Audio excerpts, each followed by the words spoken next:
عليكم اخواتي، نتمنى تكونوا على خير. مرحبا بكم في قناه شيوات سميره. اليوم ان شاء الله غادي نوريكم طريقه تحضير القليه. كتجي رائعه، احسن ديال الزنقه. غير تولفوا هذه الطريقه سهله، ما غاديش تحتاجوا تشريوها من برا. نتمنى تعجبكم وغير تبعوا المقادير سهله. بداو بسم الله بالمقادير. عندنا واحد الكاس العنبه ديال الذره بحال هكا، عندنا 2 معالق كبار ديال زيت المائده والملح حسب الرغبه. غادي ناخذ شي طنجره ديال الضغط، ضروري تكون من الطنجره ديال الضغط.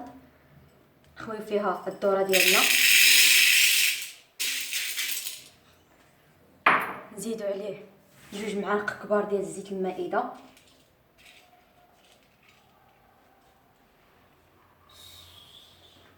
اما بالنسبه للملح غادي نخليوه حتى للاخير عاد نديروه.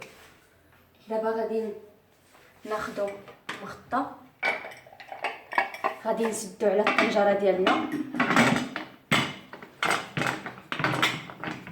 وضروري نديرو لها الصفاره ونديروها على نار تكون ماشي مهيله ولا متوسطه، تكون شويه مجهده، غير يحبس الطرطاق ديال الذره. عرفوا راه طاب، ما تخليوش واحد المده طويله راه غادي يتحرق لكم. وها القليه ديالنا من بعد ما وجدات ودرنا ليها الملحه كتجي على هذا الشكل. نتمنى تجربوها لوليداتكم وتعجبكم، وما تنساوش تشتركوا في القناه ديالي باش يوصلكم جديد الوصفات. الى وصفه قادمه ان شاء الله، والسلام عليكم.